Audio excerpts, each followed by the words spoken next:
तो hi guys, good morning to all of you.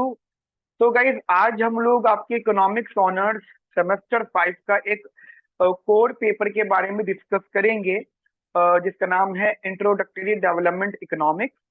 दोस्तों, आज हम इस पेपर की कंप्लीट डिटेल के बारे में डिस्कस करेंगे कि इस का सिलेबस क्या है, कितनी यूनिट्स हैं इस पेपर के अंदर, और यूनिट वाइज वेटेज के मतलब हर यूनिट में से कितने मार्क्स के क्वेश्चन यहाँ पे फ्रेम हो सकते हैं। वो सारी बातें हम लोग आज यहाँ पर बेटा डिस्कस करेंगे।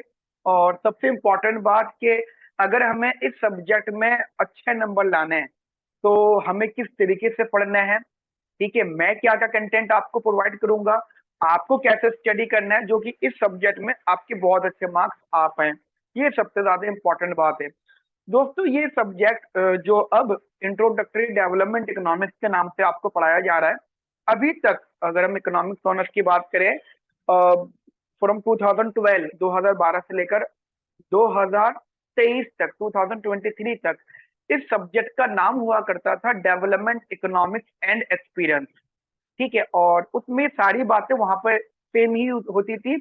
बट इन्होंने इस बार क्या किया है, 40% सिलेबस तो पुराना वाला रखा है, 60% सिलेबस बदल दिया है। ठीक है, और उस 60% सिलेबस में जो बदलाव किया है वो भी मोरलेस सेम है, मतलब टॉपिक सेम है, बस इन्होंने ऑथर्स बदल दिए हैं। ठीक है, तो मैं 2016 से पढ़ा रहा हूँ, तो आई हैव डिसेंट एक्सपीरियंस इस सब्जेक्ट के लिए। ठीक है, तो 7-8 सालों का एक्सपीरियंस है। तो मुझे पता है कि अगर इस सब्जेक्ट को आप पढ़ोगे तो कैसे इसमें अच्छे मार्क्स स्कोर किए जा सकते हैं। और साथ ही जिन लोगों को ये लगता है कि ये पेपर प्योरली थ्योरी है, इसमें से कोई न्यूमेरिकल नहीं है, तो भी मैं आपको बता दूंगा, क्योंकि जितने उन्होंने रीडिंग्स दिए हैं तो सारे टॉपिक्स हम लोग बहुत बार पहले पढ़ा चुके हैं। ठीक है, तो यूनिट नंबर 4 में, समझना, यूनिट नंबर 4 में एक उन्होंने चैप्टर दिया है देबराज रे का। ठीक है, chapter number 6 that is in equality. उसमें बेटा न्यूमेरिकल पार्ट है, मतलब न्यूमेरिकल इस तरीके से कि अगर वहां से ये लोग डेरिवेशन भी पूछ ले तो कोई बड़ी बात नहीं है, कोई मतलब कोई भी स्टूडेंट इस बात को डिनाई नहीं कर सकता कि आपने बताया नहीं। तो आपको इस सब्जेक्ट में बहुत अच्छा स्कोर किस तरीके से करना है, वो सारी बातें हम लोग आज यहाँ पे देखते हैं। ठीक है, और मैं कैसे कैसे पढ़ाऊंगा, आपको क्या क्या कंटेंट में दूंगा, वो सारी बातें भी हम लोग अभी यहाँ पे डिस्कस करेंगे। तो फर्स्ट ऑफ ऑल दोस्तों, जो मेन बात है दैट इज हमारे पास यहाँ पे 4 यूनिट्स हैं। ठीक है, वी हैव 4 यूनिट्स। तो how many units we have total 4 unit. ठीक है, वैसे तो जो सजेस्टेड सिलेबस है वो भी मैं आपको दिखाऊंगा। ठीक है, लेकिन मैं आपको थोड़ा सा आसान तरीके से बताना चाहता हूँ। जैसे यूनिट नंबर 1, पहले हम वेटेज वाइज बात करेंगे। ठीक है, यूनिट नंबर 2, ठीक है, और यूनिट नंबर 3, यूनिट नंबर 4। अब आप अगर सिलेबस को देखते हो, सिलेबस में मतलब जो रीडिंग्स देखते हो तो बहुत सारी हैं, बट मैं आपको एक छोटी सी नॉलेज आपको प्रोवाइड कर देता हूँ। दैट इज आपको मेजरली 2 बुक्स या 2 ऑथर्स को पढ़ना है मेजरली। ठीक है, एक तो है टोडारो, ठीक है, और एक है डेबराज रे। ये मेनली पढ़ने हैं, क्योंकि आपको पता है आपके पेपर में जनरली, आपके पेपर में टोटल 8 क्वेश्चन आने, टोटल 8 क्वेश्चन आपके पेपर में ये लोग पूछेंगे। And from 8 question you have to attempt 5 question out of 8। ठीक है बेटा, तो 8 क्वेश्चन आने हैं और 5 क्वेश्चन आपको अटेम्प्ट करने हैं। और हर एक क्वेश्चन जो होगा बेटा आपका 18 मार्क्स का होगा, यानी 18 नंबर का ईच। 18 मार्क्स, 18 नंबर का बेटा आपका एक क्वेश्चन होगा। एंड उस 18 नंबर के क्वेश्चन में आप मिनिमम मिनिमम 3 to 5 पार्ट मान के चलो। 3 पार्ट हुए तो 6-6 नंबर का एक पार्ट होगा, और 5 पार्ट हुए तो फिर वो उसी हिसाब से वेटेज को डिवाइड कर देंगे। तो एक बात, दूसरी चीज, आपके जो क्वेश्चन होगा उसमें इंटरनल चॉइस नहीं है, एक्सटर्नल चॉइसेस है। मतलब कोई क्वेश्चन है, उस क्वेश्चन में अगर उन्होंने 5 पार्ट पूछे तो आपको पांचों के पांचों पार्ट का आंसर देना पड़ेगा। ऐसा नहीं है कि 5 पार्ट पूछे 3 का आंसर दो। आपको जो चॉइस होगी वो एक्सटर्नल होगी, दैट इज 8 क्वेश्चन होंगे और 5 अटेम्प्ट करने हैं। अब एक बहुत काम की बात मैं आपको बता देता हूँ कि आपको जो 8 क्वेश्चन आने, तो ये मोर और लेस जो वेटेज बनाई गई है, that is 2 question from each unit, 2 question from each unit, right बेटा? 2 क्वेश्चन आपको हर यूनिट में से पूछे जाएंगे, ठीक है। अब ऐसे करके आपके 4 यूनिट्स के 8 क्वेश्चन हो गए एंड आपको अटेम्प्ट करने 5 क्वेश्चन। तो अब आपको ये तो पता लग गया है कि हमें 3 क्वेश्चन छोड़ने हैं, हमें 3 क्वेश्चन अटेम्प्ट नहीं करने हैं, और वो 3 क्वेश्चन मुझे बेटा सिलेबस में से होंगे, समझ रहे हो? तो ये आपको पहले से डिसाइड करना पड़ेगा कि अगर आपको 3 क्वेश्चन में 3 क्वेश्चन को पेपर में नहीं अटेम्प्ट करना है, देन आपको वो कौन कौन से क्वेश्चन होंगे या वो कौन कौन से टॉपिक्स होंगे जहां से क्वेश्चन थोड़ा सा भी टफ हो जाए तो हम उसे छोड़ देंगे, ठीक है। तो पहले तो आप इतनी बात समझ लीजिए कि आपको हर यूनिट में से 2-2 क्वेश्चन आने हैं। और मैं आपको भी बता देता हूं कि ये यूनिट बहुत इंपॉर्टेंट है। इंपॉर्टेंट का मतलब सीखना है, यहाँ से नॉलेज मिलेगी और इजी है इस टॉपिक को पढ़ना। इसमें जितने भी टॉपिक्स हैं, इसके अंदर आपको जनरल लेवल पे बता रहा हूँ, टोडारो के चैप्टर नंबर 1 एंड 2, ठीक है। तो 2 क्वेश्चन अगर आप मान के चलो तो ऑब्वियस सी बात है, एक क्वेश्चन यहाँ से कंबाइंडली पूछ लिया जाएगा, और एक है आपकी ह्यूमन डेवलपमेंट रिपोर्ट, ठीक है। तो वहां से भी क्वेश्चन आपका फ्रेम हो सकता है। तो ऐसे करके, ऐसे ही ये बहुत इंपॉर्टेंट है एंड इजी टू स्टडी है। देखो, important plus easy to study, easy to read, easy to score, easy to learn, easy to revise, हमें ये सारी चीजें देखनी है। यहाँ पे टोडारो का ओनली चैप्टर नंबर 3 है। तो आप ये देखिए, यूनिट नंबर 1 और 2 में टोडारो का सिलेबस आ चुका है। And टोडारो is a very good book, अगर आप इसको पढ़ते हो तो मजा बहुत आएगा। मैंने कई साल ये बुक पढ़ाई है, ठीक है। तो आप देखो, 2 क्वेश्चन यहाँ से, 2 क्वेश्चन यहाँ से, 4 क्वेश्चन यहाँ से कंफर्म हो गए, ठीक है, कंफर्म है। उसके बाद में आपका यूनिट नंबर 3 और यूनिट नंबर 4, मैं आपको बताना चाहता हूँ, यहाँ से एक सिलेबस में दिया है न्यूमेरिकल है, ठीक है। वहां ये न्यूमेरिकल है, या न्यूमेरिकल कह सकते हो तो आप डेरिवेशन भी कह सकते हो। अगर न्यूमेरिकल नहीं पूछे तो डेरिवेशन शायद ये पूछ ले यहाँ से, तो देयर इज अ पॉसिबिलिटी। तो अगर यहाँ पे है न्यूमेरिकल, क्योंकि न्यूमेरिकल वाला टॉपिक यहाँ पे अवेलेबल है, ठीक है। और पूरे सिलेबस में एक ही न्यूमेरिकल का जो है पॉइंट अवेलेबल है, तो ध्यान रखना पूछा जाएगा, ठीक है। तो ये यूनिट आपके लिए इजी टू रीड है एंड वेरी इंपॉर्टेंट है, ठीक है। तो एक तो ये बात आप थोड़ा सा अपने दिमाग में रखना। तो अब बची यूनिट नंबर 3। प्रॉब्लम पता है क्या होता है हम सबके साथ में, जब हम पढ़ाई कर रहे होते हैं, कुछ टॉपिक्स को हम छोड़ देते हैं, ठीक है। छोड़ इसलिए देते हैं क्योंकि वही वाली बात है, हमें वो अच्छे नहीं लग रहे होते, थोड़े डिफिकल्ट लग रहे होते हैं पढ़ने में। मोस्ट ऑफ द टाइम ऐसा हो जाता है, या कभी कभी ऐसा हो जाता है कि एग्जाम में जिस टॉपिक को हम डिफिकल्ट समझ रहे थे, जब हम पढ़ाई कर रहे थे तब हमें डिफिकल्ट लग रहा था, एग्जाम में वहां से इजी क्वेश्चन आ जाता है। और जिस टॉपिक को हम इजी समझ रहे थे पढ़ते हुए, वहां से डिफिकल्ट क्वेश्चन आ जाता है। तो तुम्हें क्या करना है, ये डिसीजन पहले लेना है कि कौन सा पार्ट हम छोड़ के जाएंगे। लेकिन छोड़ के जाने में भी मैं ये सजेस्ट नहीं करूंगा कि आप बिल्कुल भी ना पढ़ो उसे। आप ये जरूर करना कि आप उसको जितना मैं कराऊंगा उतना रीड कर लेना, बस। एक्स्ट्रा रिवाइज वगैरह या दिमाग खर्च करने की ज्यादा जरूरत नहीं है। वो है बेटा यूनिट नंबर 3। लेकिन इसमें से भी मैं आपको एक टॉपिक आएगा जिसको मैं कहूंगा कि ये रीडिंग जरूर पढ़ना। इसमें टॉपिक आएगा लिंकेजेस, ठीक है। अभी मैं पूरा सिलेबस आपको दिखाता हूँ। ये तो मेरे को पूरा सिलेबस याद है, क्या क्या टॉपिक यहाँ पे इंपॉर्टेंट है, तो वो मैं आपको बताता चल रहा हूँ। बाकी जो सिलेबस है रीडिंग वाइज वो मैं भी आपको दिखा दूंगा, ठीक है। तो आप देखो, यहाँ से 2 क्वेश्चन, तो आपको 6 क्वेश्चन तो यहाँ से मिल गए। हाँ, अब अगर ये इन्होंने पेपर में कुछ हेर फेर बदल भी कर दिया, ठीक है, फेर बदल कर दिया इन्होंने, जैसे किसी यूनिट से क्वेश्चन 1 कर दिया, कहीं से 3 कर दिए, ऐसा ही कर सकते हैं। तब भी बेटा आप सेफ साइड हो। 6 क्वेश्चन यहाँ से बन रहे हैं, ठीक है। 3 यूनिट से 6 क्वेश्चन कंफर्म है, 6 नहीं तो 5 तो कंफर्म है। और ये रेयर चांस है कि यूनिट 3 से 2 से ज्यादा क्वेश्चन पूछ लिए जाए। एक क्वेश्चन पक्का लिंक की जिससे आएगा, ठीक है। ये 100% ही हमेशा से है, 2012 से जो सिलेबस चल रहा है तब से है। लिंकेज से 100% क्वेश्चन आएगा, वो मैं आपको पढ़वा के भेजूंगा, याद करा के भेजूंगा, ठीक है। एंड आफ्टर दैट एक चीज और मैं करूंगा आप लोगों के लिए, यूनिट वाइज देखो हर यूनिट में से दो दो क्वेश्चन फ्रेम्ड है। मैं आप लोगों की क्या करूंगा कि मैं minimum 10 question from each unit, मैं हर यूनिट में से आपको 10 क्वेश्चन यूनिट खत्म होते ही प्रोवाइड करूंगा।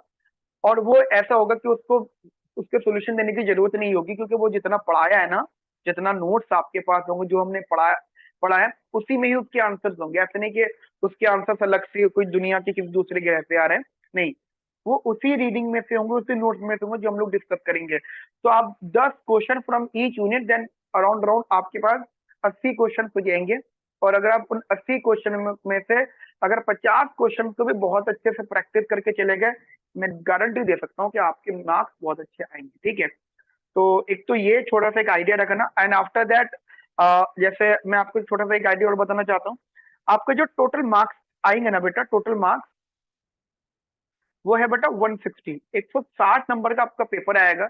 अब मतलब टोटल वेटेज है डेवलपमेंट इकोनॉमिक्स की, जिसमें जैसे आपके 30 मार्क्स जो हैं वो इंटरनल असेसमेंट के हैं, और आपके 40 मार्क्स जो है वो कॉन्टिन्यूस असेसमेंट के हैं, और जो आपके 90 मार्क्स है वो एंड एग्जाम है। ठीक है, जो टर्म एंड एग्जाम होना है उसके हैं। तो आउट ऑफ 90 ये आपके 90 मार्क्स क्या है, इसमें आपको जनरली 18 नंबर के 5 क्वेश्चन अटेम्प्ट करने होंगे। ठीक है, तो ये आप अपने एंड पे देख लेंगे।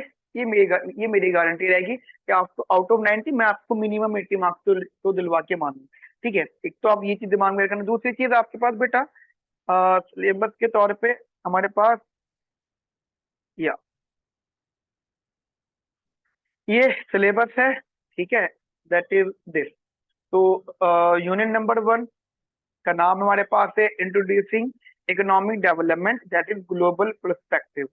ग्लोबल पर्सपेक्टिव का मतलब आप लोग समझते हो कि जब मैं डेवलपमेंट की बात करूंगा, मैं आपको पढ़ाऊंगा डेवलपमेंट से रिलेटेड, तो मैं सिर्फ एक अकेली कंट्री की बात नहीं करूंगा। और यहाँ पे कहीं पर भी इंडिया नहीं लिखा हुआ, दिमाग में रखना, यहाँ पे कोई भी सिंगल प्लेस भी इंडिया नहीं लिखा हुआ होगा।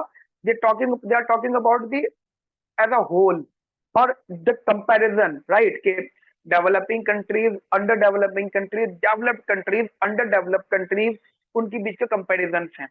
तो ये आपका है introducing economic development as a global perspective.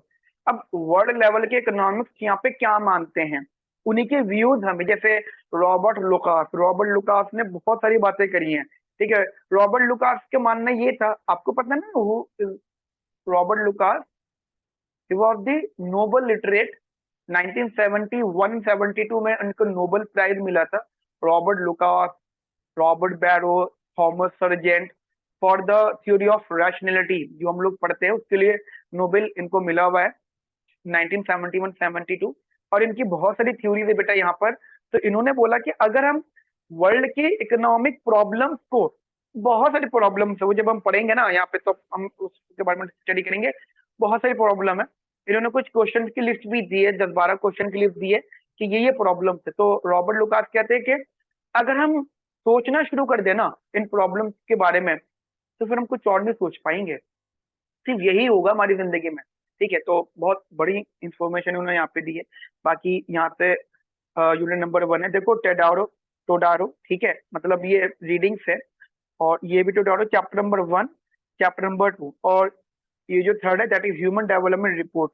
ये बेटा हमेशा से है, मतलब 2016 की रिपोर्ट है। 2015 के बाद से वो सॉरी 2016 के ही बाद से 2017 से ये रिपोर्ट हमेशा रही है। ठीक है, और देखो यहाँ पे क्या लिखा हुआ है, टेक्निकल नोट्स, सिर्फ टेक्निकल, टेक्निकल मतलब जहां से डेरिवेशन पार्ट होगा, तो वही फॉर्मूलाज वगैरह, तो न्यूमेरिकल पार्ट आपको मिल गया है यहाँ पे। डिनाई नहीं कर सकते आप लोग न्यूमेरिकल नहीं है, कुछ लोग मिसगाइड कर रहे हैं, बट न्यूमेरिकल है यहाँ पर। दूसरा है unit 2 theories of economic development.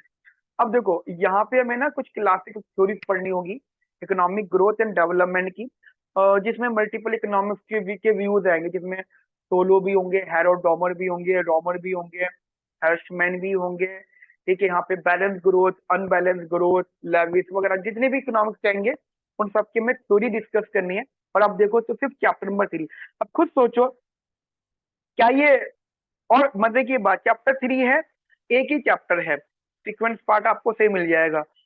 तो क्या लगता है आपको इसको छोड़ना जरूरी है? नहीं, सबसे इंपॉर्टेंट है। दो क्वेश्चन यहाँ से फ्रेम दोगे, मेरी गारंटी, जिस तरीके से बताऊंगा उसी तरीके से आप यहाँ पे बेटा करना है। आफ्टर दैट ये है यूनिट नंबर 3। यूनिट नंबर 3 के लिए मैंने आपको बताया कि आप चाहो तो इसको स्किप कर सकते हो, पर इसको स्किप करने का मतलब है बिल्कुल भी नहीं कि बिल्कुल छोड़ के जाओ। जैसे मैं आपको एक सजेशन देता हूँ, वैसे तो आपको पढ़ना है। यहाँ पे इन्होंने 3 और यूनिट्स जो है 3 चैप्टर्स दिए हैं। इसमें ये अल्बर्ट ओ हर्शमैन, यहाँ से एक क्वेश्चन गारंटीड आएगा, ये मेरी गारंटी है। क्यों गारंटी दे रहा हूँ? एक्सपीरियंस है, 2016-17 से बता रहा हूँ, यहाँ से क्वेश्चन आते हैं। आप चाहो तो, क्योंकि वो तो बट आपको वो सिलेबस का पार्ट नहीं है था, जो अब जो आपका आ चुका है, बट आप अगर प्रीवियस ईयर पेपर देखोगे ना, ये सिलेबस में था, ये हर्शमैन का लिंकेजेस वाला, ये हर साल पूछा हुआ है, हर साल। तो अब भी पूछा जाएगा लिंकेजेस। लिंकेजेस का मतलब लिंकेजेस बिटवीन मैनी थिंग्स, ठीक है, कंट्रीज के बीच में लिंकेजेस, कोई भी चीज कैसे दूसरी चीज से लिंक हो सकती है, एजुकेशन कैसे वर्कफोर्स सेक्टर और लेबर सेक्टर को अफेक्ट करता है, ठीक है, कैसे हेल्थ केयर सेक्टर हमारी एजुकेशन को अफेक्ट करता है, ठीक है, या कैसे इकोनॉमी का जो बजट होता है वो दूसरी चीजों को कैसे हैंडल करता है, या इंस्टीट्यूशनल जो चीजें होती हैं वो कैसे अफेक्ट करती है, कैसे लिंक होती हैं चीजें, सारी चीजें हमें यहाँ पे स्टडी करना है। उसके बाद में ये जो दो टॉपिक्स है चैप्टर, ये 5 और 7 नर्क से, ठीक है, और ये आपका 10 अमिताभा के, ठीक है, तो ये भी आप रीड कर लेना। पर इसके लिए ना मैं आपको बहुत शॉर्ट नोट्स दूंगा, ठीक है, बहुत शॉर्ट नोट्स दूंगा, बस उसको रीड कर लेना, इनफ है। And after that unit number 4, यहाँ से दो क्वेश्चन आपके बेटा फ्रेम होंगे, ठीक है। अब देखो यहाँ से ये जो देवराज रे है, ये this one chapter 6 economic in equality in development economics, बड़ा न्यूमेरिकल है। अब देखो इनइक्वालिटीज, क्या क्या इनइक्वालिटीज आपने कभी सुनी होंगी, ठीक है। कम जैसे हमारी इनइक्वालिटी में आ जाता है how to measure the inequalities, there are many things जिसके बेसिस पे आप इन इक्वालिटीज को मेजर कर सकते हो, समझ रहे हो। बहुत सारे मेथड्स हो सकते हैं। एक प्रिंसिपल होता है, ठीक है, परमुटेशन प्रिंसिपल होता है, डाल्टन प्रिंसिपल होता है। यहाँ से डाल्टन प्रिंसिपल का क्वेश्चन 100% आएगा, 100% डाल्टन प्रिंसिपल, ठीक है। तो ये न्यूमेरिकल पार्ट है ये वाला। अब ये देखो देवराज रे chapter 8 poverty and under nutrition in development economics, ठीक है। और यहां से भी बेटा पॉवर्टी वाला, अब how to measure the poverty, there are many methods, ठीक है। तो यहां से भी क्वेश्चन आपका पूछा जा सकता है, न्यूमेरिकल पार्ट। न्यूमेरिकल नहीं आया तो वैसे एक बार बता देता हूँ, हर साल बोलते थे कि न्यूमेरिकल नहीं, पर न्यूमेरिकल पूछते थे। न्यूमेरिकल का मतलब ये नहीं कि बहुत बड़ी कैलकुलेशन होंगी, दो दो पेज की कैलकुलेशन नहीं, छोटा सा न्यूमेरिकल होगा। अ, अगर आप कैलकुलेशन भी करोगे तो एक 10वीं क्लास का बच्चा भी कर लेगा उसे, इतनी आसान कैलकुलेशन होगी, मल्टीप्लाई डिवाइड, बट वो फॉर्मूला आपको पता होना चाहिए बस, ठीक है। तो यहाँ से, और ये जो 8th है Amartya Sen chapter 4 poverty as capability deprivation, बेटा ये भी थ्योरेटिकल पार्ट है, इसके लिए मैं आपको शॉर्ट नोट्स दूंगा, इनफ है। यहाँ से क्वेश्चन मैं जनरली बता रहा हूँ, अमर्त्य सेन से क्वेश्चन आएगा, कैपेबिलिटी डेप्रीवेशन 100% यहाँ से पूछा जाएगा। यहाँ से दोनों में से ऑप्शन है, कोई एक क्वेश्चन पूछ लेंगे, यहाँ से 100% मेरी गारंटी है यहाँ से एक क्वेश्चन पूछे जाए, ठीक है। तो ये एक छोटा सा ओरिएंटेशन था जिसमें हम लोगों ने ये डिस्कस किया कि हमारा क्या सिलेबस है, ठीक है, और कैसे कैसे हमसे क्वेश्चन यहाँ पे पूछे जा सकते हैं। उसके अलावा ये जो उन्होंने दिया है ना, ये टीचर्स रीडिंग है, आप लोगों को नहीं देखनी है, किसी को भी नहीं देखनी है। इवन ये वो टॉपिक्स हैं जो पहले, अब डैनियल रॉड्रे वगैरह, रोडान नर्क से, देखो ना ये सब ये पहले हुआ करता था। तो ये टीचर्स रीडिंग है, तो ये हमें पढ़नी है, सजेस्टेड लिस्ट ऑफ रीडिंग्स आपको नहीं पढ़नी है, आपको अपना सिलेबस देखना है, उसमें से भी जो हम आपको देंगे सिर्फ वही आपको बेटा यहाँ पे देखना है। उसके अलावा ये सब बातें मैं आपको बता चुका हूँ। तो दिस इज योर सिलेबस, ठीक है बेटा, समझ में आगे मेरी बात आपको बढ़िया तरीके से, राइट। और ये चीज आप अपने माइंड में रखिएगा। आफ्टर दैट किसी की कोई भी क्वेरी है तो आप पूछ सकते हैं। अ, जब भी आप सेशन देखेंगे तभी आप बेटा पूछ सकते हैं कोई भी क्वेरी अगर किसी बच्चे को यहाँ पे, ठीक है। चलिए ओके।